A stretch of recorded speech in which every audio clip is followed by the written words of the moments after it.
إن الحمد لله نحمده ونستعينه ونستغفره ونعوذ بالله من شرور أنفسنا ومن سيئات أعمالنا من يهده الله فلا مضل له ومن يضلل فلا هادي له وأشهد أن لا إله إلا الله وحده لا شريك له وأشهد أن محمدا عبده ورسوله أما بعد يا أيها الذين آمنوا اتقوا الله حق تقاته ولا تموتن إلا وأنتم مسلمون يا أيها الناس اتقوا ربكم الذي خلقكم من نفس واحدة وخلق منها زوجها وبث منهما رجالا كثيرا ونساء واتقوا الله الذي تساءلون به والأرحام إن الله كان عليكم رقيبا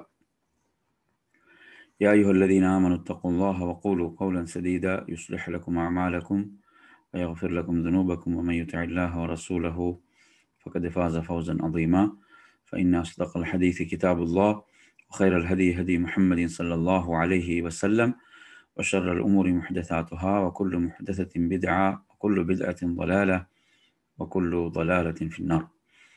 அன்பிற்குரிய நறுமை சகோதரர்களே, தாய்மார்களே, சகோதரிகளே, அஸ்ஸலாமு அலைக்கும் வரஹ்மத்துல்லாஹி வபரகாத்துஹு. நாம் உசூலு தப்சீரின் அடிப்படைகள் என்ற நூல் ஷேக் சாலிஹ் அல் உசைமின் ரஹிமஹுல்லாஹ் அவர்களுக்குரியது. தாருல் ஹுதாவுடைய தமிழாக்கம் ஷேக் உமர் ஷரீஃப் ஹஃபிலஹுல்லாஹ் அவர்கள் அதை மொழியாக்கம் செய்திருக்கிறார்கள். அந்த நூலைத்தான் நாம் பார்த்து வருகிறோம். அந்த தொடரில் இன்று நாம் பார்க்க போவது வரலாறுகள், அல் குர்ஆனுடைய வரலாறுகள் திரும்ப திரும்ப கூறப்படுவதில் உள்ள தத்துவங்கள் என்பதுதான் இன்று நாம் பார்க்க வேண்டிய தலைப்பு. அதாவது குர்ஆனுடைய வரலாறுகள் திரும்ப திரும்ப கூறப்படுவது. குர்ஆனில் நீங்கள் எடுத்தீங்கன்னா சில வரலாறுகள், குர்ஆனுடைய சில வரலாறுகள், அதாவது ஒரு முறை மட்டும் அது என்ன செய்யப்பட்டிருக்கும், அது கூறப்பட்டிருக்கும். ஒரு முறை மட்டும் அந்த வரலாறு என்ன செய்யப்பட்டிருக்கும், கூறப்பட்டிருக்கும். இன்னும் சில வரலாறுகள் நீங்கள் எடுத்தீங்கன்னா அந்த வரலாறுகள் திரும்ப திரும்ப கூறப்படும். உதாரணமாக இப்போ லுக்மான் அலைஹிஸ்ஸலாத்துடைய வரலாறு ஒரு முறை குர்ஆனில் கூறப்படுகிறது. அதே மாதிரி குகைவாசிகள் அஸ்ஹாபுல் கஹஃபுடைய வரலாறு, அது சில வரலாறுகள் தேவைக்கு ஏற்ப பல முறைகள் கூறப்பட்டிருக்கும். ஆனால் எல்லா இடத்திலும் ஒரே மாதிரியாக கூறப்பட்டிருக்காது. சில இடத்தில் சுருக்கமாக, சில இடத்தில் விரிவாக, சில இடத்தில் மென்மையாக, சில இடத்தில் கடுமையாக, சில இடத்தில் ஒரு வரலாற்றின் சில பகுதிகள், வேறொரு இடத்தில் மற்ற சில பகுதிகள் கூறப்பட்டிருக்கும். அப்போ இது நாங்கள் குர்ஆன் கூறக்கூடிய வரலாறுகளுடைய ஒரு தனித்தன்மைகள் இவைகள் எல்லாம். அதே போன்று வரலாறுகள் திரும்ப திரும்ப கூறப்படுவதில் உள்ள தத்துவம், அதனுடைய ஹிக்மா, நுட்பம் என்ன, அந்த வரலாற்றின் முக்கியத்துவத்தை விவரிப்பது. அந்த குறிப்பிட்ட வரலாறு பலமுறை கூறப்படுவது அதற்கு அல்லாஹ் கொடுக்கின்ற தனி கவனத்தை நமக்கு உணர்த்துகிறது. நீங்கள் குர்ஆனில் பார்க்கலாம்.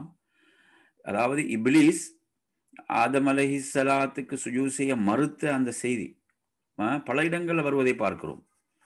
அது அதில் மிக முக்கியமான செய்திகள் மனித குலத்துக்கு இருக்கின்றன, மனித சமுதாயத்துக்கு அதில் இருக்கின்றன அந்த வரலாற்றில். அப்போ அதை உணர வேண்டும் என்பது, இது போன்று பல வரலாறுகள் நாம் குர்ஆனில் பார்க்குறோம். அது என்ன செய்யுது, அது பல முறை கூறப்படுவது, அதற்கென்று ஒரு தனி கவனம் வழங்கப்படுகிறது. அப்போ நாங்கள் திரும்ப திரும்ப குர்ஆன் இந்த வரலாறை சொல்லுதேன்னு பார்க்காம, இந்த வரலாறு திரும்ப திரும்ப சொல்லப்படுது என்றால் அவ்வளோ ஒரு முக்கியத்துவம் இதில் இருக்கிறது, அல்லாஹ் அவ்வளோ ஒரு முக்கியத்துவத்தை இதற்கு வழங்குகிறான் அப்படி என்பதை நாம் பார்க்க வேண்டும். அதே போன்று அந்த வரலாற்றை இப்போ இரண்டாவதாக எடுத்தீங்கன்னா அந்த வரலாற்றை பல முறை கூறி உறுதிப்படுத்தி அதன் மூலம் மூமின்களின் உள்ளத்தில் அதை ஆழமாக பதிய வைப்பது. அப்படித்தான் ஒரு செய்தி திரும்ப திரும்ப சொல்வதன் மூலம் அது ஆழமாக உள்ளத்தில் பதியும். அவ்வாறு பதிய வைப்பதும் அதனுடைய நோக்கமாக இருக்கிறது, அந்த வரலாறு பல முறை திரும்ப திரும்ப கூறுவதன் மூலம். அதே போன்று வரலாறு கூறப்படுகின்ற காலத்தை கவனிப்பதோடு அந்த வரலாறு யாருக்கு முன் கூறப்படுகிறது என்பதை கவனித்து அந்த வரலாறு பல முறை கூறப்படும். ஆகவேதான் மக்கி சூறாக்களில் கூறப்படுகின்ற வரலாறுகள் சுருக்கமாகவும் அதன் பதங்கள் கடுமையாகவும் இருக்கும். மதனி சூறாக்களில் கூறப்படுகின்ற வரலாறுகள் இதற்கு மாற்றமாக இருக்கும். அப்ப அந்த வரலாறு யாருக்கு முன்னால சொல்லப்படுது, அது நிராகரிப்பாளர்களுக்கு முன்னாலா அல்லது மூமின்களுக்கு முன்னாலா என்பதை வைத்தும் அது என்ன செய்யப்படும், அது வித்தியாசப்படும், வேறுபடும் என்பதையும் நாம் அங்கே கவனிக்க வேண்டும். ஏன்னா அந்த ஒவ்வொரு சாராருக்கு முன்னாலும் அந்த வரலாறு சொல்லப்படுவதில் ஒரு நோக்கம் இருக்கும். அந்த நோக்கம் என்ன, அந்த நோக்கத்தை நாம் சரியாக விளங்க வேண்டும். அதே போன்று நான்காவதாக இடம் பொருள் ஏவலுக்கேற்ப இவ்வாறும் அவ்வாறும் பல விதங்களில் ஒரே வரலாறு திரும்ப திரும்ப கூறப்படுவதும் அதில் சடைவு இல்லாமல் ஈர்ப்பு இருப்பதும் குர்ஆனின் இலக்கிய நயத்துக்கு ஒரு மிகப்பெரிய சான்று. குர்ஆன் என்பது என்ன செய்யாது, ஒருவருக்கு ஒரு சடைவை ஏற்படுத்தக்கூடியதல்ல, அது அற்புதமான வேதம். அதை நாம் திரும்ப திரும்ப எவ்வளவு ஓதினாலும் அது நமக்கு அது இனிமையானதாகத்தான் இருக்கும். அந்த வரலாறுகளை திரும்ப திரும்ப கேட்பதென்பதும் அது என்ன செய்யும், அது நமக்கு நமது உள்ளத்தில் இன்னும் அது ஒரு ஈர்ப்பைத்தான் ஏற்படுத்தும். எனவே அதே போன்று குர்ஆனின் உண்மைத்தன்மை வெளிப்படுவது, அதாவது வரலாறுகள் பல முறை பல வகையில் திரும்ப திரும்ப கூறப்பட்டாலும் அவற்றில் எவ்வித முரண்பாடும் நிகழவில்லை என்பது இவ்வேதம் அல்லாஹ்வின் புறத்திலிருந்து இறங்கியதுதான் என்பதற்கு மிகப்பெரிய சான்றாகும். ஒரு மனிதனை நீங்க எடுத்தீங்கன்னா அவன் ஒரே வரலாறை பல பல தடவை சொல்லும் போதே முரண்பாடு வரும், கூடுதல் குறைவு வரும்.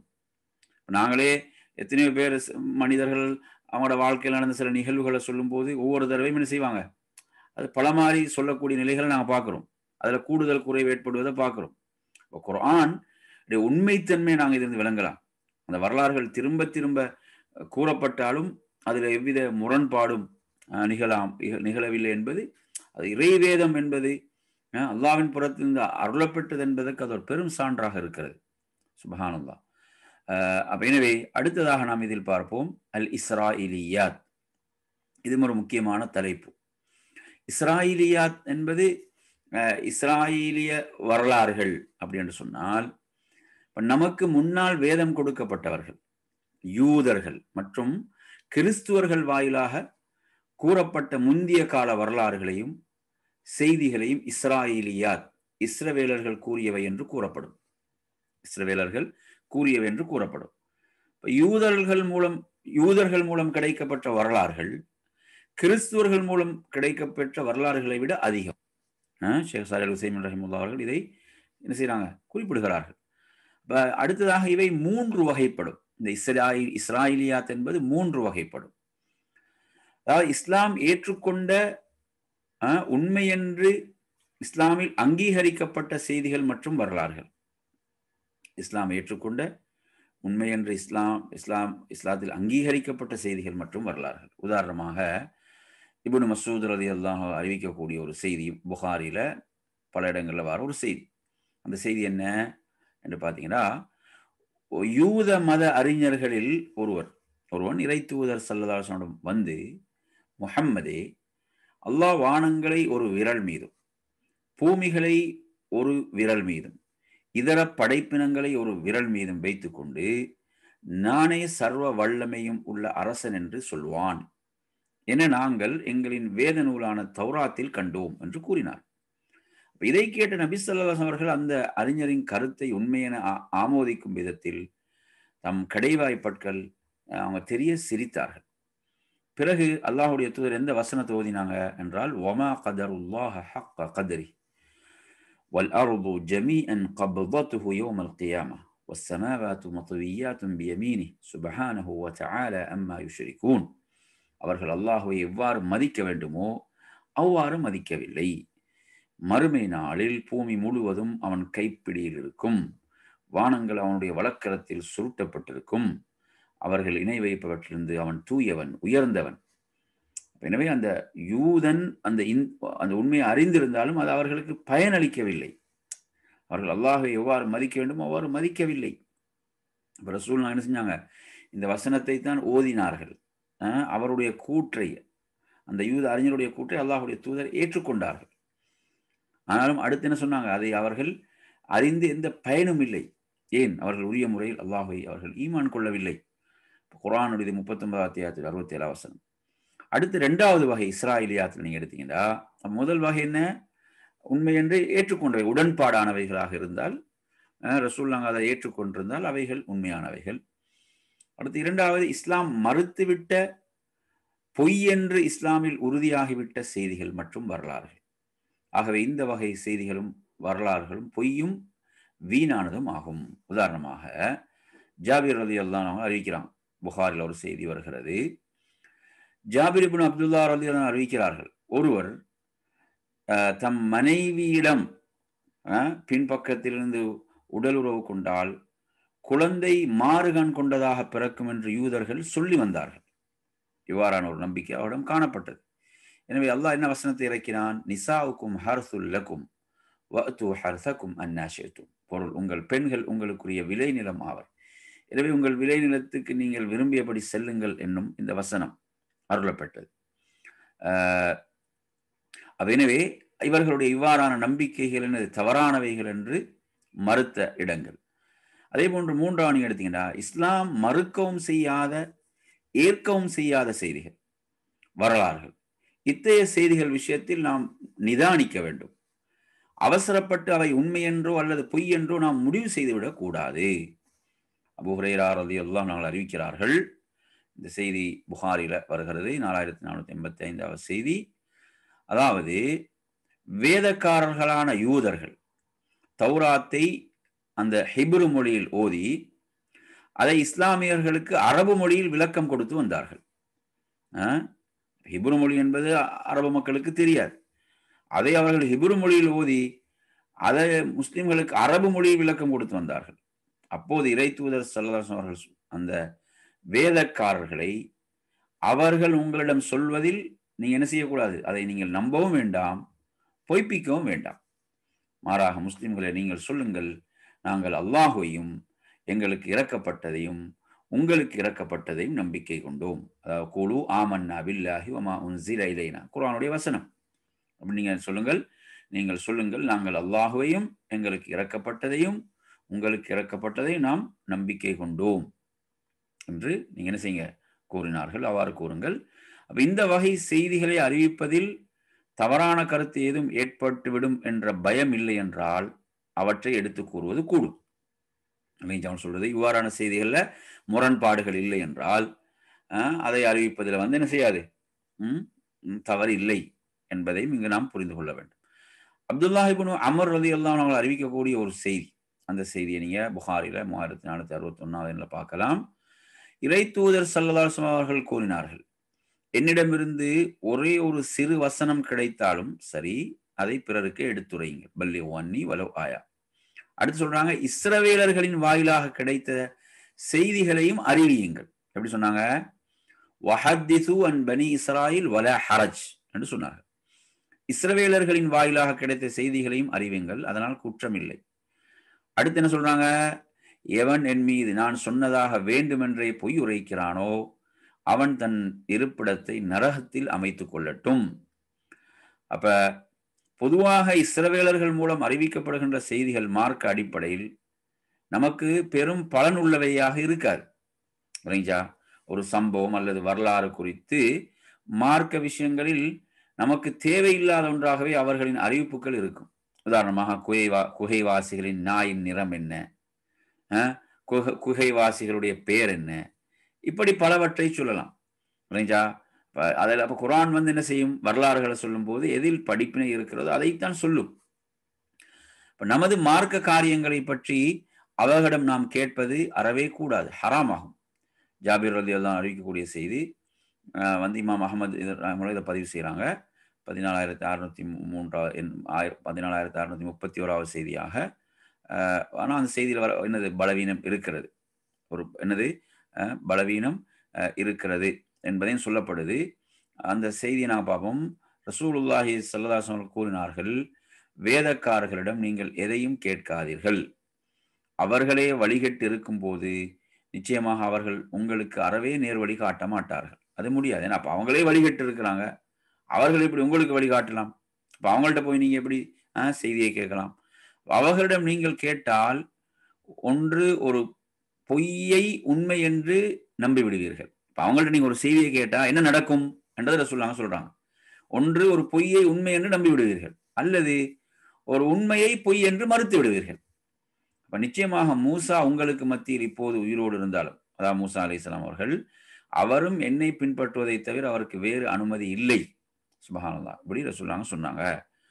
அப்துல்லாஹ் இப்னு அப்பாஸ் ரலியல்லாஹு அறிவிக்கக்கூடிய ஒரு செய்தியில் ஒரு செய்தி வருகிறது.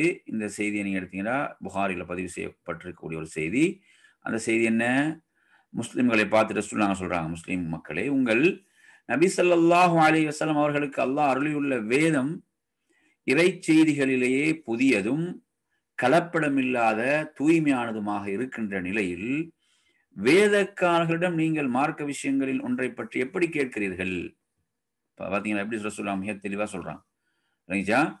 அப்ப இந்த இதனுடைய வாசகங்கள் நாங்க பார்ப்போம்னு சொன்னா எப்படி சொல்றாங்க? யா மஅஷரல் முஸ்லிமீன் கைஃப தஸ்அலூன அஹ்லல் கிதாபி அன் ஷைஇன் வ கிதாபுக்கும் அல்லதி அன்ஸலல்லாஹு அலா நபியிக்கும் ஸல்லல்லாஹு அலைஹி வஸல்லம் அஹ்தஸுல் அக்பாரி பில்லாஹி மஹ்தா லம் யுஷக் என்ற அற்புதமாக ரசூலுல்லாஹ் சொல்றாங்க. எனவே தூய்மையானதுமாக இருக்கின்ற நிலையில் வேதக்காரர் நீங்கள் மார்க்க விஷயங்களில் ஒன்றை பற்றி எப்படி கேட்பீங்க?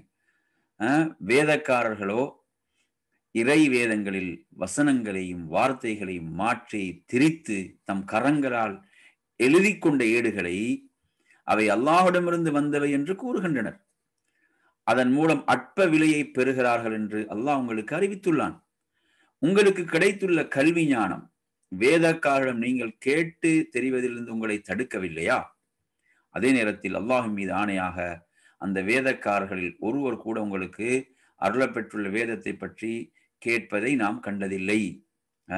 அவங்க உங்கள்கிட்ட எதையுமே கேட்கல, அவங்கள்ட்ட போய் நீங்கள் ஏன் கேட்க வேண்டும்? உங்களுக்கு தான் அல்லாஹ் என்ன செய்திருக்கிறான், இவ்வளவு தூய்மையாக பரிசுத்தமாக இந்த வேதத்தை இறக்கி இருக்கிறான் என்று சொன்னாங்க. பாருங்க, அப்ப எவ்வளவு மிக முக்கியமான செய்திகள் இவைகள் எல்லாம், மிக முக்கியமான செய்திகள். இப்ப சிலவங்களை பார்த்தீங்கன்னா நாங்கள் மதங்களை ஒப்பீட்டு ஆய்வு செய்கிறோம் என்று சில வரம்புகளை எல்லாம் மீறி கொண்டு செல்லக்கூடிய நிலைகள் எல்லாம் பார்க்கிறோம். அவங்களுக்கெல்லாம் இதுல எச்சரிக்கைகள் இருக்கின்றன. அடுத்து நீங்க எடுத்தீங்கன்னா இஸ்ரவேலர்களின் அறிவிப்பை எடுத்துக்கொள்வதில் அறிஞர்களின் நிலைப்பாடுகள், இது மிக முக்கியமான ஒரு தலைப்பு. அந்த இஸ்ராயிலியாத் என்ற அறிவிப்புகளை எடுத்துக்கொள்வதில் அறிஞர்களின் நிலைப்பாடுகள். பொதுவாக அறிஞர்களும் குறிப்பாக குர்ஆன் விரிவுரை கூறுகின்ற முஃபஸ்ஸிர்களும் இஸ்ரவேலர்களின் அறிவிப்பை எடுத்துக்கொள்வதில் 4 விதமான நிலைப்பாடுகளில் இருக்கின்றார்கள். நல்லா கவனிக்கணும். 4 விதமான நிலைப்பாடுகள் இருக்கிறது. முதலாவது என்ன? அறிஞர்களில் ஒரு கூட்டம் அறிவிப்பாளர்களின் தொடரோடு இந்த வகை செய்திகளை அதிகமாக கூறுவார்கள். அறிஞர்கள் ஒரு சாரார் என்ன செய்வாங்க, அந்த அறிவிப்பாளர்கள் தொடரோடு இந்த வகை செய்திகளை அதிகம் கூறுவார்கள். இன்னும் அவர்களின் கருத்தும் நிலைப்பாடும் என்னவென்றால், சனத், அதாவது அறிவிப்பாளர் தொடரை கூறிவிடுவதால் தங்கள் பொறுப்பு நீங்கி விடுகிறது என்பதாகும். நாங்கள் அறிவிப்பாளர் தொடரோட சொல்லிட்டா எங்களோட பொறுப்பு நீங்கிடும் என்ற நிலைப்பாடு எல்லாம் இருக்கலாம். இவர்கள இமாம் இப்னு ஜரீர் அத்-தபரி ரஹிமஹுல்லாஹ், அவங்க யாரு? இவருடைய பேர் முஹம்மது இப்னு ஜரீர் இப்னு யசீத் இப்னு கசீர் இப்னு காலிப் என்று. பிறப்பு ஹிஜ்ரி 224, இறப்பு ஹிஜ்ரி 310. இவரை இமாமுல் முஃபஸ்ஸிரின், சுப்ஹானல்லாஹ், முஃபஸ்ஸிர்களுடைய தஃப்சீருக்கு விரிவுரை சொல்லக்கூடியவர்களிலுள் இமாமுல் முஃபஸ்ஸிரின் என்று அழைக்கப்படும். வரலாறு, ஃபிக்ஹ், தஃப்சீர் கலையின் பெரும் பேரறிஞராக திகழ்ந்தார். துருக்குமானிஸ்தானில் ஆமல் நகரத்தில் பிறந்த இவர் பகதாதில் இறப்பெய்தினார். இவர் ஒரு மாபெரும் கல்விக்கடலாக திகழ்ந்தவர். அல்லாஹ் இவர்களை பொருந்தி கொண்டு சொர்க்க இல்லங்களில் அவர்களை தங்க வைப்பானாக. அவ்வளவு ஒரு மாபெரும் இமாம் தான் இமாம் இப்னு ஜரீர் அத்-தபரி. நாங்கள் சொல்கிறோமா இல்லை, தஃப்சீரு தபரி என்று சொல்லுவோம். தஃப்சீரு தபரி என்பது இவங்களுக்கு உரிய தஃப்சீர் தான். அப்ப இமாம் இப்னு ஜரீர் அத்-தபரி அவர்களை போன்ற அறிஞர்களுடைய நிலைப்பாடு இது. என்ன நிலைப்பாடு? அவங்க என்ன சொல்றாங்கன்னா, அந்த அறிவிப்பாளர் தொடரோடு அவங்களோட செய்திகளை கூறிவிட்டால் நமது பொறுப்பு நீங்கிவிடும் என்ற நிலைப்பாடு. சரி, அடுத்து நாங்கள் வருவோம். இரண்டாவது, சில அறிஞர்கள் அறிவிப்பாளர் தொடர் இல்லாமல் இந்த வகை செய்திகளை கூறுவார்கள். இது இந்த வகையில் இது எப்படின்னா, இரவில் அந்த கொள்ளி பொறுக்குவரை போல் எல்லா செய்திகளையும் எடுத்து கூறிவிடுவார்கள். இவர்களில் நாம் யாரை சொல்லலாம்? இமாம் பகவியை குறிப்பிடலாம். இவர்களில் நாம் யாரை குறிப்பிடலாம்? இமாம் பகவியை பற்றி குறிப்பாக இவருடைய பெயர் அல் ஹுசைன் இப்னு மஸ்ஊத் முஹம்மத். பிறப்பு ஹிஜ்ரி 436, இறப்பு ஹிஜ்ரி 516. குர்ஆன் மற்றும் ஹதீஸ் கலையில் அறிஞராக திகழ்ந்தார்கள். இது இவர்களை பற்றிய குறிப்பு. இவர்களில் இமாம் பகவி, அடுத்து ஷேகுல் இஸ்லாம் இப்னு தைமியா ரஹிமஹுல்லாஹ் அவர்கள் இமாம் பகவியின் தஃப்சீரை பற்றி குறிப்பிடும் போது அது இமாம் சாலபி எழுதிய தஃப்சீரின் சுருக்கமாகும். இமாம் சாலபி ரஹிமஹுல்லாஹ் அவரை பற்றி பார்ப்போம். அவரது பேர் என்ன? அவரது பேர் அஹ்மத் இப்னு முஹம்மது இப்னு இப்ராஹிம். குர்ஆன் மற்றும் வரலாற்று கலையில் அறிஞராக திகழ்ந்தார். இவர் ஹிஜ்ரி 427 இறப்பெய்தினார். ரைட்டா? அப்ப அவங்க இமாம் ஷேகுல் இஸ்லாம் இப்னு தைமியா ரஹிமஹுல்லாஹ் என்ன சொல்றாங்க? இமாம் பகவியுடைய தஃப்சீரை பற்றி அவங்க சொல்லும்போது அது இமாம் சாலபி ரஹிமஹுல்லாஹ் எழுதிய தஃப்சீரின் சுருக்கமாகும். ஆனால் பகவி அவர்கள் தங்களுடைய நூலில் பொய்யான ஹதீஸ்களையும் மார்க்கத்தில் இல்லாத கருத்துக்களையும் கூறாமல் அதை பாதுகாத்தார் என்று சொல்றாங்க. நல்லா, இது முக்கியமான செய்தி. யார் சொல்றாங்க? ஷேகுல் இஸ்லாம் இப்னு தைமியா ரஹிமஹுல்லாஹ் சொல்கிறார்கள். ஆனால் இமாம் சாலபி அவர்களோ, அவர் இரவில் சொல்லி பொறுக்குவர், அந்த விரிவுரை நூல்களில் கிடைக்கின்ற சரியான பலவீனமான பொய்யான எல்லா செய்திகளையும் பதிவு செய்து விடுவார். அப்படித்தான் இரவுல கொள்ளி பொறுக்கக்கூடியவரை எடுத்தீங்கன்னா எல்லாம் இருட்டில் ஒன்றும் தெரியாது. அது மாதிரி எல்லா செய்திகளையும் என்ன செய்தார்? அதுல பதிவு செய்தார் என்று ஷேகுல் இஸ்லாம் இப்னு தைமியா ரஹிமஹுல்லாஹ் குறிப்பிடுகிறார்கள். அடுத்து மூன்றாவது கருத்து இதுல என்ன? சிலர் வரலாறுகளை கூறி அதில் உள்ள தவறுகளையும் சுட்டி காட்டுவார்கள், அவற்றின் மீதுள்ள விமர்சனங்களையும் முன்வைப்பார்கள். இவர்களில் இமாம் இப்னு கசீர் ரஹிமஹுல்லாஹ் போன்றோர் அடங்குவார்கள். இமாம் இப்னு கசீர் ரஹிமஹுல்லாஹ் அவர்களை பொறுத்தவரையில் இவரது பெயர் இஸ்மாயில் இப்னு உமர் இப்னு கசீர். ஹிஜ்ரி 701 பிறந்து ஹிஜ்ரி 774 மரணித்தார்கள். குர்ஆன், ஹதீஸ், வரலாறு மற்றும் ஃபிக்ஹ் கலையின் அறிஞராக திகழ்ந்தார்கள். தஃப்சீர் இப்னு கசீர் என்று சொல்லக்கூடிய நூல் பிரபலமான தஃப்சீருடைய நூல். ஒரு மிக பெரும் அறிஞர் அவர். சரி, இது மூன்றாவது நிலைப்பாடு. என்ன? அந்த சிலர் அந்த வரலாறுகளை சொல்லி அதில் உள்ள தவறுகளையும் சுட்டி காட்டுவார்கள், அவற்றின் மீதுள்ள விமர்சனங்களை முன்வைப்பார்கள். அடுத்து 4வது நிலை பாருங்க. சிலர் அவற்றை கூறுவதை முற்றிலும் புறக்கணிப்பார்கள். அத்தகைய செய்திகள் எதையும் தமது தஃப்சீரில் கொண்டு வர மாட்டார்கள். அவர்களில் முஹம்மது ரஷீத் ரிதா ரஹிமஹுல்லாஹ் போன்றோர் அடங்குவார்கள். முஹம்மது ரஷீத் ரிதா ரஹிமஹுல்லாஹ் போல இவங்க கிறிஸ்துக்கு பின் 1865 பிறந்து கிறிஸ்து 1935 இவர்கள் மரணித்தார்கள். குர்ஆன் விரிவுரை அறிஞராக திகழ்ந்தார்கள். அப்ப இவ்வாறாக நாங்க பார்க்கிறோம். இப்படியான இதில் உள்ள 4 விதமான நிலைப்பாடுகள் இதில் இருக்கின்றன. எனவே நாங்கள் அந்த செய்திகளை மிக கவனமாக அணுக வேண்டும். அப்படி என்பதை நாங்கள் என்ன செய்யறோம்? புரிந்து கொள்ள வேண்டும். அதை நாங்கள் ஆரம்பத்தில் சொன்ன மாதிரி குர்ஆனுக்கும் சுன்னாவுக்கும் உடன்பட்டு வரக்கூடிய செய்திகள், உடன்படாமல் முரண்பட்டு வரக்கூடிய செய்திகள், அதே போன்று இன்னும் சில செய்திகள் அதை உண்மைப்படுத்தவும் கூடாது, பொய்ப்பிக்கவும் கூடாது. இவ்வாறு பல செய்திகள், பல அடிப்படைகள் நாங்கள் அதில் கவனித்தோம். அடுத்து நாங்கள் வரும் அவ்வமீர், பிரதி பெயர் சொல். இதுவும் ஒரு முக்கியமான தலைப்பு. இப்ப அரபி மொழியில் வமீர் என்றால் மெலிந்தது அல்லது மறைவானது என்று பொருளாகும். இலக்கணத்தில் வமீர் என்றால் வெளிப்படையான ஒன்றை சுட்டி காட்டுவதற்குள்ள ஒரு பதமாகும், அல்லது படர்க்கை அல்லது முன்னிலையில் இருப்பவரை அவருடைய பெயர் அல்லாத வேறு இரு சொல்லால் சுட்டி காட்டுவதற்கு என்று இது வைக்கப்பட்ட ஒரு பதம் வமீர் என்பது. இந்த லமீரை பலவிதமாக நீங்க பார்க்கலாம். லமீருல் முத்தகல்லிம் என்றால் தன்னிலையை சுட்டி காட்டுவதற்காக வைக்கப்பட்ட பதம். நான் சொல்றேன் அன, நான், நஹ்னு, நாங்கள்.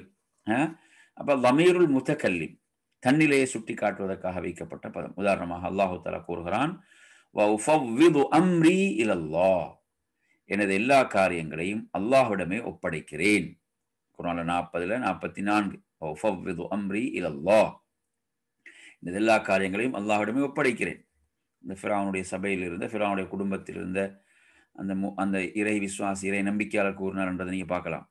அதே போன்று லமீருல் முகாத்தப், முன்னிலையில் உள்ளவரை குறிப்பதற்காக வைக்கப்பட்ட பதம் லமீருல் முகாத்தப்.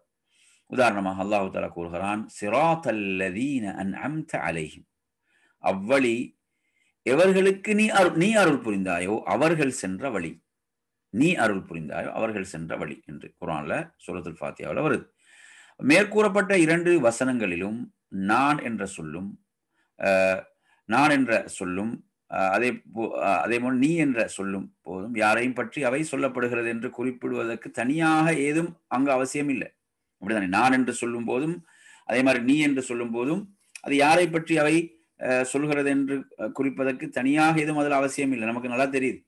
ஏனெனில் நான் என்று சொல்லும் போது பேசுபவர் தன்னை குறித்து பேசுகிறார், நீ என்று சொல்லும் போது பேசுபவர் தனக்கு முன்னால் உள்ளவரை நோக்கி பேசுகிறார் என்பதை விளங்க முடியும். அடுத்து ஒன்று இருக்குது வமீருல் காயிப், பின்னால் உள்ளவரை அல்லது படர்க்கையில் உள்ளவரை குறிப்பதற்காக வைக்கப்பட்ட பதம். இப்ப ஹுவ அவர், ஹுமா அவர்கள் இருவர், ஹும் அவர்கள் பலர் அப்படின்னு வருந்தானே வமீருல் காயிப். இந்த வகை வமீரை பயன்படுத்தும் போது மர்ஜி உல் வமீர் அது யாரை குறித்து பேசுகிறது என்பதை நிர்ணயிக்க வேண்டும். ஹுவாண்டா அவன், ஹிய அவள், ஹுமா அவர்கள் இருவர், ஹும் அவர்கள் பலர், ஹுன்னா அவர்கள் பல பெண்கள். இப்போ அவன் அவள் அவர்கள் இருவர் அவர்கள் பலர் அல்லது அது அவை என்று கூறும்போது அங்கு அவை குறிக்கக்கூடிய ஒன்று இருக்க வேண்டும். இதை மர்ஜு வமீர் என்று கூறப்படும். மேலும் இந்த வகையில் வமீரை பயன்படுத்துவதற்கு முன்பாக அந்த மர்ஜி வாசகத்தில் லஃபுல் சொல்லாலும் ருத்துபாண்டா தரத்தாலும் முன்கூட்டியே கூறப்பட்டிருக்க வேண்டும். லமீருடைய பதமும் அது குறிக்கின்ற அந்த வஸ்துவும் அர்த்தத்திலும் வார்த்தையிலும் ஒத்திருக்க வேண்டும். உதாரணங்களை கவனிச்சு உங்களுக்கு விளங்கும். அல்லாஹு தஆலா கூறுகிறான், வனாதா நூஹுன் ரப்பஹு, வனாதா நூஹுன் ரப்பஹு, நூஹ் தனது ரப்பை சப்தமாக அழைத்தார். நூஹ் தனது ரப்பை சப்தமாக அழைத்தார். குர்ஆன்ல 11:45 நூஹ் தனது ரப்பை அழைத்தார். அல்லது முன் கூறப்பட்டுள்ள வார்த்தையை வைத்து மர்ஜ புரியும்படியாக இருக்க வேண்டும். அல்லது முன் கூறப்பட்டுள்ள வார்த்தையை வைத்து மர்ஜ மீளக்கூடியது, மர்ஜன மீளக்கூடியது, புரியும்படியாக இருக்க வேண்டும். அல்லாஹ் தஆலா கூறுகிறான், இஅதிலு ஹுவ அக்ரபு லித்தக்வா, நீதி செலுத்துங்கள், அதுதான் தக்வாவுக்கு மிக நெருக்கமானது.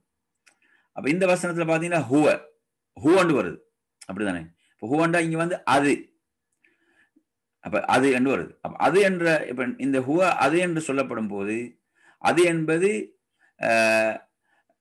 இந்த வாசகத்துல இல்லை, ஹுவதான் என்றாலும் அதற்கு முன்னர் கூறப்பட்டுள்ள அதிலு நீதி செலுத்துங்கள் என்ற வார்த்தையை வைத்து அது என்பது நீதத்தை குறிக்கிறது என்று புரிய முடியுது. இப்ப அதிலுனா என்ன? எதிலுனா நீதி செலுத்துங்கள். சரி, இப்ப ஹுவ அது என்றா எதை குறிக்கிறது? அந்த நீதி செலுத்துவது என்பது, நீதி செலுத்துவதான் குறிக்கும். அந்த இதுல வந்து அதுக்கு முன்னால் உள்ள வாசமே எதிலு தான். அப்ப எதிலு நீதி செலுத்துங்கள் என்ற வார்த்தையை வைத்து அது என்பது இங்க எதை குறிக்கும்? நீதியைத்தான் குறிக்குது என்றது நாங்கள் இதுல விளங்கலாம். இப்ப இதுல வனாதா நூஹுன் ரப்பஹு, நூஹு தனது ரப்பை அழைத்தார் என்று சொன்னா அப்ப நூஹன் தனது ரப்பை என்றா இது அந்த ஹூ வந்து யார நூஹ் அலைஹிஸ்ஸலாம் அழைத்தார்ன்றதான் குறிக்கும். தனது ரப்பை, ரப்பஹு தனது ரப்பைனா யார்? நூஹ் அலைஹிஸ்ஸலாம், நூஹ் அலைஹிஸ்ஸலாத்துடைய ரப்பை என்பது போன்று. அதே மாதிரி நீங்க எடுத்தீங்கன்னு சொன்னா மர்ஜி என்பது மீளுதல். அந்த மீளுதல் என்பது சொல்லாலும் தரத்தாலும், சொல்லாலும் தரத்தாலும் லமீரை முந்தி இருக்க வேண்டும். சொல்லாலும் தரத்தாலும் லமீரை முந்தி இருக்கும். உதாரணம் எப்படி? அல்லாஹ் கூறும், வனாதா நூஹுன் ரப்பஹு. இங்கு நூஹ் என்பது ஹூ என்ற லமீரின் மர்ஜி ஆகும். அப்படித்தானே? இந்த ஹூ என்ற லமீருடைய மர்ஜி அங்க அதுதான் நோக்கிதான் மீளுது. அப்ப இன்னும் இங்க அரபு இலக்கண சட்டப்படி நூஹ் என்பது ஃபாயில். அப்படித்தானே? செய்தவர், அந்த செயலை செய்வர். நூஹ் என்பவர் ஃபாயில் என்று அவர் தான் அழைக்கிறார். இப்ப ரப்பஹு என்பது மஃஊல். அப்ப ரப்பைத்தான் அழைக்கிறார். அழைப்பது யாரு? அழைப்பவர் நூஹ் அலைஹிஸ்ஸலாம். யாரை அழைக்கிறார்? ரப்பை அழைக்கிறார். அப்ப ரப் என்பது இங்க என்ன? மஃஊல் ஆகும். அப்ப ஃபாயில் மஃஊலை விட முந்தி இருக்க வேண்டும். அப்ப ஃபாயில் என்பது அந்த அதை செய்தவர். இப்ப இங்க அழைப்பவர் வந்து நூஹ் அலைஹிஸ்ஸலாம். அப்ப அவர் அது வந்து முந்தி இருக்க வேண்டும். எதை விட? மஃஊலை விட, ரப்பஹு என்பதை விட. இதைத்தான் ருத்துபா தரத்தால் முந்தி இருப்பது என்று கூறப்படும். இந்த வசனத்தில் மர்ஜ சொல்லாலும் தரத்தாலும் முந்தி இருக்குது. அப்படித்தானே? வனாதா அழைத்தார், நூஹ் அழைத்தார். நூஹு தான் இங்க என்ன? அந்த ஃபாயில். ரப்பஹு தனது ரப்பை, அப்ப மஃஊல் அதற்கு பிறகு வருது. அப்ப அதனாலதான் இங்க என்ன சொல்லப்படும்? அப்ப இது வந்து இங்கே ருத்துபா தரத்தாலும் அதே போன்று அந்த லஃப்லாலும் இது என்ன செய்து முந்தி இருக்கிறது என்பதை இதுல பார்க்கலாம். வனாதா நூஹுன் ரப்பஹு. சரியா? சில சமயம் நீங்க எடுத்தீங்கன்னா மர்ஜ அந்த மீளுதல் சொல்லால் மட்டும் முந்தி இருக்கும், ருத்துபாவால் முந்தியதாக இருக்காது. ருத்துபாவால் முந்தியதாக இருக்காது. உதாரணம் எப்படி? அல்லாஹ் சொல்றான், வைதிப்தலா இப்ராஹீம ரப்புஹு. வைதிப்தலா இப்ராஹீம ரப்புஹு. இப்ராஹீமை அவருடைய ரப் சோதித்த சமயத்தை நினைவு கூறுங்கள். இப்ராஹீமை அவருடைய ரப் சோதித்த சமயத்தை நினைவு கூறுங்கள். நல்லா கவனி. இதுல பாருங்க, இங்கு ஹூட் இந்த ரப்புஹூல வர இந்த ஹூடைய மர்ஜி மீளுதல் என்பது இப்ராஹிம் மர்ஜ இப்ராஹிம் என்பது சொல்லால் முந்தி இருந்தாலும் அது ருத்துபாவால் பிந்தி இருக்க வேண்டிய ஒன்றாகும். அப்படித்தானே? இப்ப சோதித்தது யாரு? அல்லாஹ் தானே சோதித்தான். அப்ப அல்லாஹ் வந்து ஃபாயில். அப்ப அது முந்தி, இப்ராஹிம் வந்து மஃபூல், அது பிந்தி வரும். ஆனா இங்க அப்படி வரல. இங்க எப்படி வருது? இங்க நீங்க எடுத்தீங்கன்னு சொன்னா இந்த ஹூடைய மர்ஜி இப்ராஹிம் என்பது சொல்லால் முந்தி இருந்தாலும் அது ருத்துபாவால் பிந்தி இருக்க வேண்டிய ஒன்றாகும். ஏனெனில் அது வாசகத்தில் மஃபூலாக வந்து இப்ராஹிம் என்பது மஃபூல். மஃபூல் ஃபாயிலுக்கு பிந்தி இருக்க வேண்டும் என்பது இலக்கணத்தின் நியதியாகும். அப்படித்தானே? ஆனா இங்க வந்து நீங்க எடுத்தீங்கன்னு சொன்னா அப்படி இல்லாமல் என்ன செய்து இங்கு இந்த மஃபூல் என்பது முந்தி இருப்பதை நீங்க பார்க்கிறோம். சில சமயம் இது ஒரு வகையான உதாரணம். அடுத்து சில சமயம் மர்ஜு அந்த மீளுதல் ருத்துபாவால் முந்தி இருக்கும், சொல்லால் முந்தி இருக்காது. சில சமயம் அந்த மர்ஜி என்பது ருத்துபாவால் முந்தி இருக்கும், சொல்லால் முந்தி இருக்காது. எப்படி உதாரணமா? மூசா, மூசா தனது உள்ளத்தில் பயத்தை உணர்ந்தார். நல்லா கவனிங்க. மூசா தனது உள்ளத்தில் பயத்தை உணர்ந்தார். குர்ஆன் 20:67. இந்த வசனத்தில் பாருங்க, நஃப்சிஹி. நஃப்சிஹி என்றா அப்ப நஃப்சிஹி என்பதில் உள்ள லமீருடைய மர்ஜி மூசா என்பதாகும். அப்படித்தானே? மூசான்றது பின்னால் மூசா என்பதாகும்.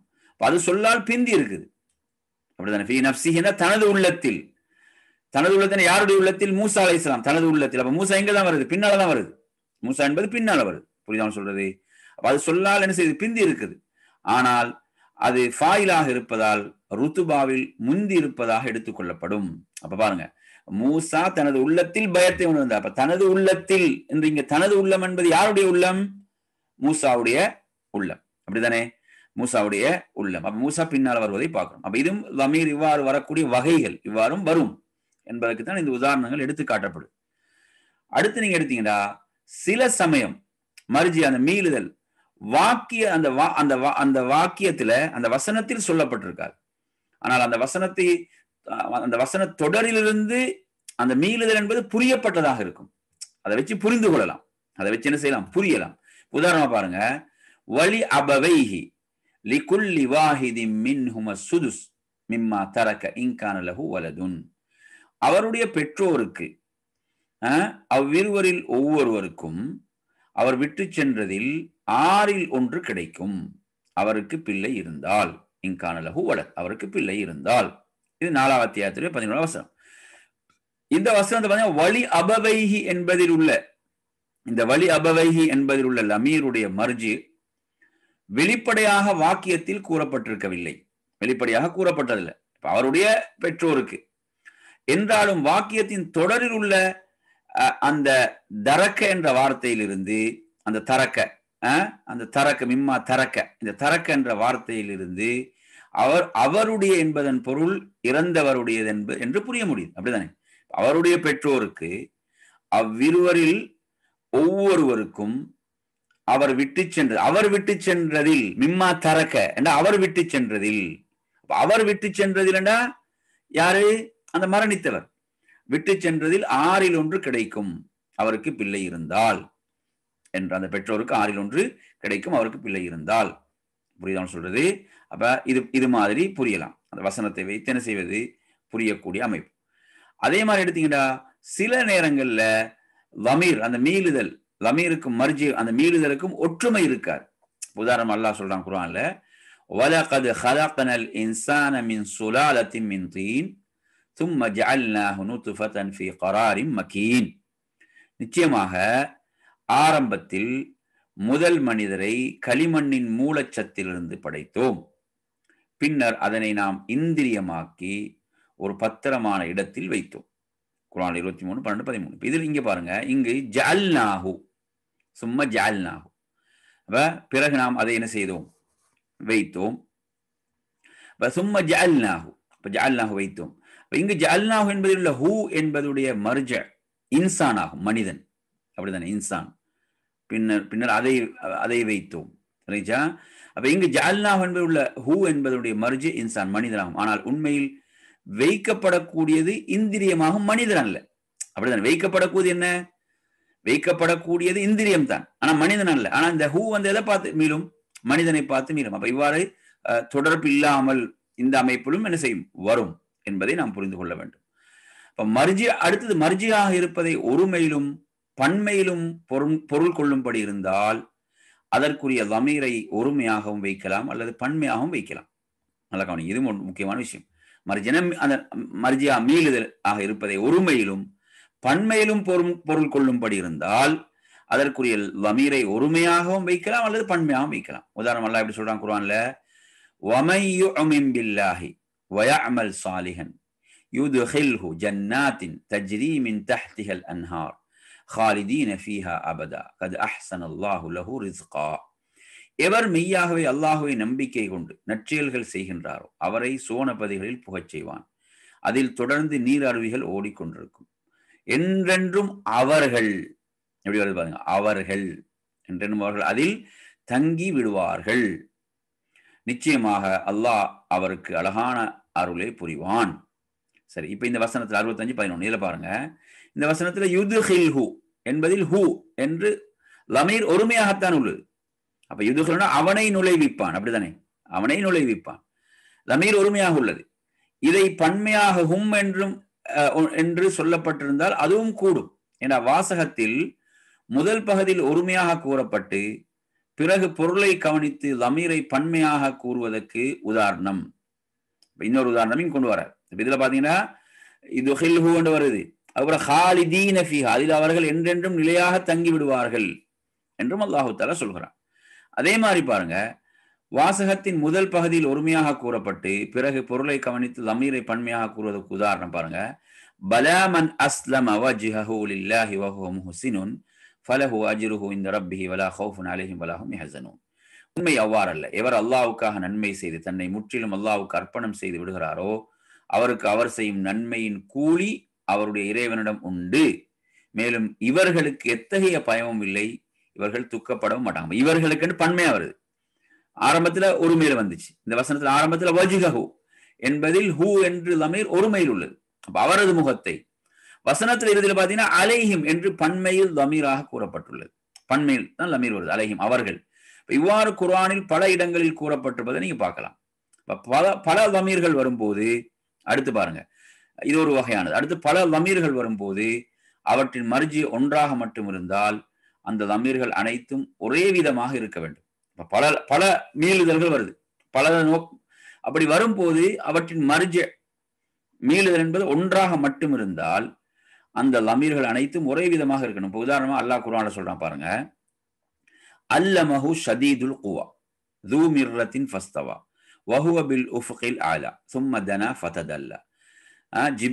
ஜிப்ரீல் எனும் வலுவான ஆற்றலுடையவர் இதை அவருக்கு கற்றுக் கொடுத்தார். அல்லமஹு ஷதீதுல் குவா, அல்லமஹுனா அவருக்கு கற்றுக் கொடுத்தார். ஷதீதுல் குவா என்ன, பலமான ஆற்றலுடையவர், வலுவான ஆற்றல், இதை அவர் கற்றுக் கொடுத்தார். ذو مرة فاستوى, அவர் மிக்க ஆத்ம சக்தியுடையவர். வஹுவ பில் உஃபுகில் ஆலா, அவர் தன் இயற்கை ரூபத்தில் நபி முன் தோன்றினார். சும்ம தனா ஃபததல்லா, அவர் உயர்ந்த வானத்தின் கடைக்கோடியில் இருந்தார். இன்னும் நெருங்கினார், அவர் முன் இறங்கினார். அப்ப இதுல எல்லாம் பாருங்க, அவர் அவர் அவர் நீங்க யாரு தான் இதுல வருதுன்னு, இது ஜிப்ரீல் அலைஹிஸ்ஸலாத்தை தான் இது சொல்லுது. ஏன்னா இங்க வந்து நாங்க ஆரம்பத்தில் என்ன பார்த்தோம், பல லமீர்கள் வரும்போது அவற்றின் மர்ஜ ஒன்றாக மட்டும் இருந்தால் அந்த லமீர்கள் அனைத்தும் மீளுதல் அனைத்தும் ஒரே விதமாகத்தான் இருக்க வேண்டும். பாத்தீங்கன்னா இங்க யாருக்கு தான், இதை யாரை நோக்கி மீளுதுன்னா ஜிப்ரீல் அலைஹிஸ்ஸலாத்தை நோக்கி தான். மேற்கூறப்பட்ட வசனம் கூறப்பட்ட ஃபஸ்தவா, தனா, ஃபததல்லா ஆகிய வினை சொற்களில் உள்ள லமீர் அனைத்தும் அவர் என்பது ஷதீதுல் குவாவை நோக்கி மீளுகிறது. ஷதீதுல் குவா என்ன, இந்த ஷதீதுல் குவா என்ன, வலுவான ஆற்றலுடையவர், வலுவான ஆற்றலுடையவர். ஷதீதுல் குவாவை நோக்கி மீறுகிறது. ஆகவே அந்த வினை சொற்கள் எல்லாம் ஒருமையாகத்தான் இருக்க வேண்டும். காரணம், ஷதீதுல் குவா என்பது ஒருமையாகத்தான் என்ன செய்கிறது இருக்கிறது. இங்கு ஷதீதுல் குவா என்பது ஜிப்ரீல் அலைஹிஸ்ஸலாம் அவர்களை குறிக்கிறது என்பதை நாங்கள் புரிந்து கொள்ளணும். அடுத்து நீங்க எடுத்தீங்கன்னா லமீர்களுக்கு மர்ஜிஐ, அந்த லமீர் தெரியும், அந்த மீள் அந்த அவர் அவர் அவர் இவர் அந்த லமீர் வருதா இல்லை, அந்த லமீர்களுக்கு மர்ஜியை நிர்ணயம் செய்யும் போது அதற்கு பொருத்தமாக மிக அருகில் உள்ளதைத்தான் நிர்ணயம் செய்ய வேண்டும். ஆனால் முதாஃப் மற்றும் முதாஃப் இலைஹி அடுத்து லமீர் வந்தால் முதாஃப் ஒன்றோடு தொடர்படுத்துறது, முலாஃப் இலைஹி தொடர்பு உடையவர் தொடர்புபடுத்தக்கூடியது என்று வருமா இல்லையா? அடுத்து லமீர் வந்தால் லமீருக்கு நெருக்கமாக முதாஃப் இலைஹி இருந்தாலும் முதாஃபை தான் மர்ஜி ஆக நிர்ணயிக்கப்படும். ஏனெனில் பேச்சில் முதாஃப் தான் நோக்கமாகும். முதாஃப்னா நாங்கள் சேர்க்கிறது, அல்லாஹ் சேர்த்தார். முதாஃப் இலைனா இது சேர்ப்பவர் எதன்பால் சேர்க்கப்படுதோ அது. உதாரணத்தை பாருங்க, உதாரணத்தை பார்த்தா தெரிஞ்சிடும், விளங்கிவிடும். வஆதைனா மூசல் கிதாப வஜஅல்நாஹு ஹுதல் லிபனி இஸ்ராயீல். நாம் மூசாவுக்கு வேதத்தை கொடுத்தோம், இஸ்ராயேலின் சந்ததிகளுக்கு அதை ஒரு வழிகாட்டியாக அமைத்தோம். இதுல பாருங்க, இந்த வசனத்தில் வஜஅல்நாஹு என்பதில் உள்ள ஹூ, வஜஅல்நாஹு நாம் என்ன செய்தோம், அமைத்தோம். அப்ப வஜஅல்நாஹு, இந்த வசனத்தில் வஜஅல்நாஹு என்பதில் உள்ள ஹூ என்ற லமீருடைய மர்ஜி அதற்கு மிக அருகில் உள்ள அல் கிதாப் ஆகும். பாருங்க, அல் கிதாப், ஆத்தைனா மூசல் கிதாப், நாம் மூசாவுக்கு வேதத்தை கொடுத்தோம். கிதாப்னா வேதத்தை. அடுத்து பாருங்க வஜஅல்நாஹு, அதை நாம் ஆக்கினோம். அதை நாம் ஆக்கினோம் என்று சொன்னால் இந்த ஹூ மூசா அலைஹிஸ்ஸலாம் நோக்கி மீளாது. யாரை நோக்கி தான் மீளும்? அதுக்கு அடுத்துள்ள கிதாப் வேதத்தை நோக்கித்தான் அது மீளும். வஜஅல்நாஹு. அப்ப அங்க இந்த ஹூ என்பது இதில் உள்ள இந்த ஹூ என்ற லமீர் அது என்பது வேதத்தை நோக்கி மீளும். புரியுதா சொல்றது? அப்ப எனவே இந்த வசனத்தில் வஜஅல்நாஹு என்பதில் உள்ள ஹூ என்ற லமீருடைய மர்ஜி அதற்கு அருகில் உள்ள அதுக்கு அடுத்துள்ள அல் கிதாபை நோக்கி மீளும். அப்ப நாம் மூசாவுக்கு வேதத்தை கொடுத்தோம், இஸ்ராயேலின் சந்ததிகள் அதை ஒரு வழிகாட்டியாக, அப்படின்னா அதை அந்த வேதத்தை ஒரு வழிகாட்டியாக அமைத்தோம். சரியா? இது ஒரு உதாரணம். அடுத்து பாருங்க, இன்னொரு உதாரணத்தை பாருங்க. இந்த வசனத்தில் ஓகே, அடுத்து வைன் தஅது நிஅமத்தல்லாஹி லா துஹ்ஸூஹா. ஆகவே அல்லாஹ்வுடைய அருட்கொடைகளை நீங்கள் கணக்கிடும் சமயத்தில் அதை உங்களால் எண்ண முடியாது. குர்ஆன்ல 14:34. இந்த வசனத்தில் லா துஹ்ஸூஹா என்பதில் இந்த ஹா இருக்குதானே என்ற லமீருடைய மர்ஜி நிஅமத் என்ற பதமாகும். எது? நிஅமத். அல்லாஹ் அல்லாஹ் அல்ல. காரணம், அல்லாஹ் என்ற பதம் வசனத்தில் முதாஃப் இலைஹி ஆக வந்துள்ளது. வசனத்தில் முதாஃபை பற்றித்தான் பேசப்படுவதால் அதைத்தான் மர்ஜியாக ஆக்கப்படும் சொல்றது. அப்ப இது ஒரு சட்டம். என்ன இதுல பாத்தீங்கன்னா, ஆகவே அல்லாஹுடைய அருட்கொடைகளை நீங்கள் கணக்கிடும் சமயத்தில் அதை உங்களால் எண்ண முடியாது. அதை என்றா இந்த அதை என்பது எது குறிக்கும்? அதை என்பது அருள்கள், நியமத்தை தான் குறிக்கும். நியமத் அருள்களைத்தான் குறிக்கும். இல்லைங்களா? அருள்களைத்தான் குறிக்கும். புரியுதா சொல்றது? அப்ப அல்லாஹுடைய அருள்கள் நியமத் அல்லாஹ், அல்லாஹுடைய அருள்கள். அப்ப இதில் நீங்க கவனியும், அல்லாஹுடைய அருள்கள் என்று சொல்லும் போது அப்ப இந்த வசனத்தில் உள்ள சட்டத்தை நாங்க என்ன கவனிச்சோம்? எப்படி சொன்னோம்? அதாவது இந்த இதில் உள்ள இந்த ஹா என்ற லமீருடைய மர்ஜி நியமத் என்ற பதமாகும். ஏன்? அல்லாஹ் அல்ல. காரணம், அல்லாஹ் என்ற பதம் வசனத்தில் முதாஃப் இலையாக வந்துள்ளது. அல்லாஹ்வுக்கு தான் சேர்க்கப்படுது நியமத்தை. வசனத்துல முதாஃபை பற்றி தான் பேசப்படுது, அருளை பற்றி பேசப்படுது. அப்ப அதனாலதான் அது அதனுடைய மர்ஜியாக ஆக்கப்படுகிறது. அப்ப எனவே மேற்கூறப்பட்ட சட்ட விதிகளுக்கு மாற்றமாகவும் சில நேரங்களில் மர்ஜி வரும், மீளுதல் வரும். அதற்குரிய ஆதாரம் அங்கு இருந்தால் மாற்றமாகவும் வரலாம். இப்ப பாருங்க, அல் இத்ஹாரு ஃபீ மௌதிஇல் இத்மார், லமீராக கூற வேண்டிய இடத்தில் வெளிப்படுத்தி கூறுவது. லமீராக மறைமுகமாக கூற வேண்டிய இடத்தில் வெளிப்படுத்தி கூறுவது. லமீராக கூறப்பட வேண்டிய இடத்தில் லமீராகத்தான் கூற வேண்டும். அதுதான் தெளிவான பொருளை தரும். அப்போதுதான் வாசகமும் சுருக்கமாக இருக்கும். உதாரணம் பாருங்க, அல்லாஹ் கூறுகிறான், இன்னல் முஸ்லிமீன வல் முஸ்லிமாத் வல் முஃமினீன வல் முஃமினாத் வல் கானிதீன வல் கானிதாத் வஸ்ஸாதிகீன வஸ்ஸாதிகாத் வஸ்ஸாபிரீன வஸ்ஸாபிராத் வல் காஷிஈன வல் காஷிஆத். இப்படி இந்த வசனத்துல பாருங்க, நிச்சயமாக முஸ்லிம் ஆண்களும் பெண்களும், நம்பிக்கையுடைய ஆண்களும் பெண்களும், இறைவனுக்கும் அவனுடைய தூதருக்கும் கீழ்ப்படியும் ஆண்களும் பெண்களும், உண்மையை கூறும் ஆண்களும் பெண்களும், பொறுமையுள்ள ஆண்களும் பெண்களும், அல்லாஹ்வுக்கு பயந்து நடக்கும் ஆண்களும் பெண்களும், தானம் செய்யும் ஆண்களும் பெண்களும், நோன்பு நோக்கும் ஆண்களும் பெண்களும், கற்புள்ள ஆண்களும் பெண்களும், அல்லாஹுடைய திருப்பேரை அதிகமாக நினைவு கூறும் ஆண்களும் பெண்களும் ஆகிய இவர்களுக்கு அல்லாஹ் மன்னிப்பையும் மகத்தான கூலியையும் தயார்படுத்தி வைத்திருக்கிறான். இந்த வசனத்தில் லஹும் லஹும் என்பதில் உள்ள ஹும் என்ற லமீர் அதற்கு முன் கூறப்பட்டுள்ள 20 சொற்களுக்கு பதிலாக வந்துள்ளது. பார்த்தீங்கன்னா 20 சொற்களுக்கு பதிலாக. இப்போ இதில் பாருங்க, இதெல்லாம் ஒவ்வொரு சொல் 1 2 3 4 இப்படி இந்த ஒவ்வொரு சொல்லா வந்து கடைசியாக அஅத்தல்லாஹு லஹும், அல்லாஹ் அவர்களுக்கு தயார்படுத்தி உள்ளான். இந்த லஹும் என்பது என்ன, அந்த 20 சொற்களுக்கு பதிலாக வந்துள்ள லமீர் மீளுதலாகும். அப்படித்தானே? இதில் உள்ள ஹும் என்ற லமீர் அதற்கு முன் கூறப்பட்ட 20 சொற்களுக்கு பதிலாக வந்துள்ளது. இந்த வசனத்தில் லமீராக கூறப்படவில்லை என்றால் மேற்கூறப்பட்ட பெயர் சொற்கள் அனைத்தையும் மீண்டும் கூற வேண்டியதாகிவிடும், திரும்ப சொல்ல வேண்டி வரும். அப்ப சுப்ஹானல்லாஹ், அப்ப இந்த ஹும் என்ற இந்த லமீர் அதற்கு முன் கூறப்பட்ட 20 சொற்களுக்கு பதிலாக வந்துள்ளது. இந்த வசனத்தில் லமீராக இது கூறப்படவில்லை என்றால் மேற்கூறப்பட்ட பெயர் சொற்கள் அனைத்தையும் மீண்டும் சொல்ல வேண்டி வரும். சில நேரங்களில் லமீருடைய இடத்தில் என்ன இஸ்ம் ஸாஹிர் வெளிப்படையான பெயர் சொல்லையே உச்சரிக்கப்படும். இதை அல் இத்ஹார் ஃபி மௌதிஇல் இத்மார் என்று கூறப்படும்.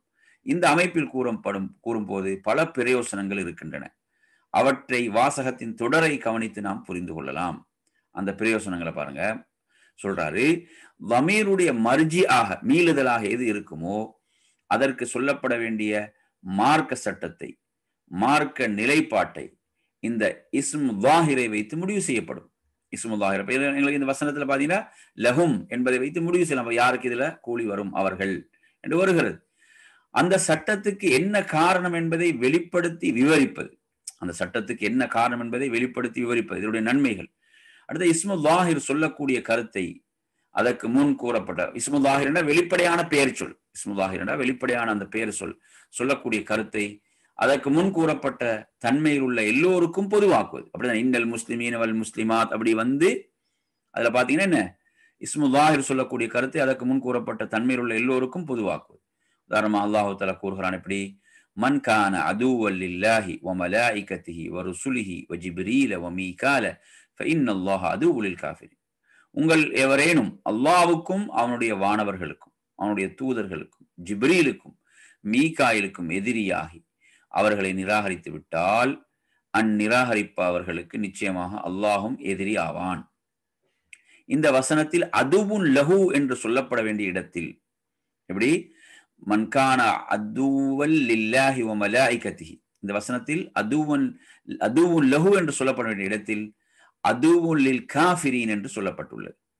அதுவுல் காஃபிரீன் இவ்வாறு சொல்லப்படுவதா பாருங்க. இதுல ஃபஇன்னல்லாஹ அதுவுன் லஹு என்று வரல, எப்படி வருது பாருங்க. மன்கான அதுவல் லில்லாஹி வ மலாயிகத்திஹி வ ருசுலிஹி வ ஜிப்ரீல், என்ன உங்களில் எவரேனும் அல்லாஹ்வுக்கும் அதுவல் லில்லாஹி அல்லாஹ்வுக்கும் வ மலாயிகத்திஹி அவனுடைய வானவர்களுக்கும் வ ருசுலிஹி அவனுடைய தூதர்களுக்கும் அடுத்து வ ஜிப்ரீலுக்கும் வ மீகால மீகாயிலுக்கும் எதிரியாகி அவர்களை நிராகரித்து விட்டால் ஃபஇன்னல்லாஹ அதுவுன் லஹு நிச்சயமாக அல்லாஹ் அவனுக்கு எதிரி என்று வரலைங்க. எப்படி வருது? ஃபஇன்னல்லாஹ அதுவுல் லில் காஃபிரீன், அப்ப என்ன காஃபிர்களுக்கு நிச்சயமாக அல்லாஹ்வும் எதிரி ஆவான். அப்ப என்ன விளங்குது? இவர்கள் எல்லாம் யார்தான் காஃபிர்கள் என்பதை விளங்கலாம். குர்ஆன்ல 2:98. அப்ப இந்த வசனத்துல பாருங்க, அதுவுன் லஹு என்று சொல்லப்பட வேண்டிய இடத்தில் அதுவுல் லில் காஃபிரீன் என்று சொல்லப்பட்டுள்ளது. இவ்வாறு சொல்லப்பட்டுள்ள பலன்கள் என்ன? அல்லாஹ்வுக்கும் மலக்குகளுக்கும் ஜிப்ரீலுக்கும் எதிரியாக இருப்பவன் காஃபிர், நிராகரிப்பாளனாக ஆகிவிடுவான் என்ற சட்டம் இதன் மூலம் தெளிவுபடுத்தப்படுகிறது. அடுத்து வானவர்களை எதிர்ப்பவர்கள், அவர்களை நேசிக்காதவர்கள் காஃபிர் ஆகிவிட்ட காரணத்தால் அல்லாஹ்வும் அவர்களுக்கு எதிரியாக இருப்பான் என்பதும் இதன் மூலம் தெளிவாகிறது. 3, காஃபிர்கள் எல்லோருக்கும் அல்லாஹ் எதிரியாக இருக்கிறான் என்பதும் இதன் மூலம் தெளிவாகிறது. பாத்தீங்கன்னா இதெல்லாம் இதோட நன்மைகள், இப்படி சொல்லப்படுவதில் உள்ள நன்மைகள் இல்லைங்களா? ஏன்னா யூதர்கள் வந்து என்ன செஞ்சாங்க, மலக்குகள் ஜிப்ரீல் அலைஹிஸ்ஸலாத்தை எதிரி என்று சொன்னார்கள். அப்ப அல்லாஹ் தஆலா சொல்கிறான், அவரை எதிர்ப்பவர்கள் யார்தான்? காஃபிர்கள் என்பதை அல்லாஹ் தீர்ப்பாக சொல்கிறான். மற்றும் ஒரு உதாரணம் பாருங்க, அல்லாஹ் சொல்றான், வல்லதீன யுமஸ்ஸிகூன பில் கிதாப் வ அகாமுஸ் ஸலா இன்னா லா நுதிஉ அஜ்ரல் முஸ்லிஹீன். எவர்கள் இவ்வேதத்தை சிறிதும் மாற்றாது பலமாக பற்றி பிடித்துக் கொண்டு தொழுகையும் கடைபிடித்து நிறைவேற்றி வருகிறார்களோ அத்தகைய சீர்திருத்தவாதிகளான நல்லவர்களின் கூலியை நிச்சயமாக நாம் வீணாக்குவதில்லை. 770. இந்த வசனத்தை பாருங்க, அஜ்ரஹும் என்ன வருது? வல்லதீன யுமஸ்ஸிகூன பில் அகாம் இன்னா லா நுதிஉ அஜ்ரல் முஸ்லிஹீன். இதுல இந்த வசனத்தில் அஜ்ரஹும் என்று சொல்லப்படாமல், எப்படி அஜ்ரஹும் அவர்களுடைய கூலி என்று சொல்லப்படாமல் அஜ்ரல் முஸ்லிஹீன், அஜ்ரல் முஸ்லிஹீன் என்று சொல்லப்படுது. அஜ்ரல் முஸ்லிஹீன் என்ன? நல்லவர்களின் கூலி. அஜ்ரல் முஸ்லிஹீன் நல்லவர்களின் கூலி. அப்ப நல்லவர்களின் கூலியை அஜ்ரல் முஸ்லிஹீன் என்று சொல்லப்பட்டுள்ளது. அப்ப இதன் மூலம் 3 பிரயோசனங்கள் வருது பாருங்க. எத்தனை பிரயோசனம்? 3 பிரயோசனம். ஒன்று என்ன?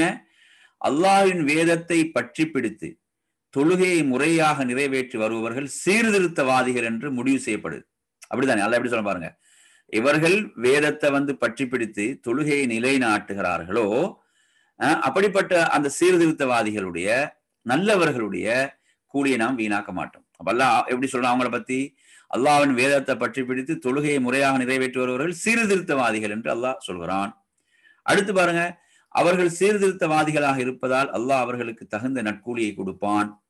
3வது, சீர்திருத்தம் செய்பவர்கள் எல்லோருக்கும் அல்லாஹ்விடம் நற்கூலி உண்டு, அது வீணாகி விடாது, பாதுகாக்கப்பட்டதாக இருக்கும் என்ற நன்மைகள் இதுல வருது. சுப்ஹானல்லாஹ். இப்ப சில நேரங்களை நீங்க எடுத்தீங்கன்னா லமீராக கூறும் போது யாரை கூறுகிறோம் என்ற நோக்கம் தெளிவாகாமல் ஆகிவிடும் என்றிருந்தால் அப்போதும் இல்ஹார் செய்து பெயர் சொல்லை வெளிப்படுத்தி கூற வேண்டும். உதாரணமாக 2 பெயர்கள் முன்னர் கூறப்பட்டு பிறகு லமீராக கூறும் போது லமீரை கொண்டு அந்த 2 பெயர்களில் நாம் யாரை நாடுகிறோம் என்பது சில தெளிவாக இருக்காது. ஆகவே முன் சென்ற 2 பெயர்கள் எதை நாம் நாடுகிறோமோ அதை மீண்டும் வெளிப்படுத்தி கூறிவிட வேண்டும். உதாரணம் அல்லாஹ் சொல்ற, அப்ப நாங்க அல்லாஹும்ம அஸ்லிஹ் உலாத்தல் முஸ்லிமீன வ பிதானத உலாத்திஹிம் என்று வரக்கூடிய துஆ. அல்லாஹும்ம அஸ்லிஹ் உலாத்தனா வ அஸ்லிஹ் வ பிதானத உலாத்திஹிம். அல்லாஹ்வே முஸ்லிம்களின் ஆட்சியாளர்களையும் அவர்களுடைய ஆட்சியாளர்களின் பரிவாரங்களையும் அவர்களை சுற்றி அவர்களுக்கு நெருக்கமாக இருக்கக்கூடிய அதிகாரிகளையும் சீர் செய்வாயாக. இதுல வபிதானத உலாத்திஹிம் என்ற மேற்கூறப்பட்ட வாக்கியத்தில் அவர்களின் ஆட்சியாளர்களின் பரிவாரங்களையும் என்று கூறுவதற்கு பதிலாக வபிதானதிஹிம் அவர்களுடைய பரிவாரங்களையும் என்று கூறப்பட்டிருந்தால் இந்த இடத்தில் உள்ள அவர்களுடைய என்ற வார்த்தை முஸ்லிம்களை குறிக்குமோ என்ற சந்தேகம் வரலாம். அதனாலதான் வபிதானத உலாத்திஹிம் அவர்களுடைய ஆட்சியாளர்களின் பரிவாரங்களையும் என்று தெளிவுபடுத்தி கூறப்பட்டுள்ளதால் இந்த சந்தேகம் நீங்கிவிடுது. அப்ப தெளிவா அப்படி சொல்ல வேண்டும். அடுத்து நீங்க எடுத்தீங்கன்னா லமீருல் ஃபஸ்ல். லமீருல் ஃபஸ்ல், இந்த லமீருல் ஃபஸ்ல் இன்ஷா அல்லாஹ் நாங்க என்ன செய்யலாம், நாளைய பாடத்தில் நாம் பார்ப்போம். லமீருல் ஃபஸ்ல் பிரிந்து வரக்கூடிய லமீர், பிரிந்து வரக்கூடிய லமீர் என்பது லமீருல் ஃபஸ்ல். அப்ப நாங்க அதை நாளைய பாடத்தில் இன்ஷா அல்லாஹ் பார்ப்போம். இத்தோடு இன்றைய வகுப்பை நாம் என்ன செய்து கொள்வோம், நிறைவு செய்து கொள்வோம்.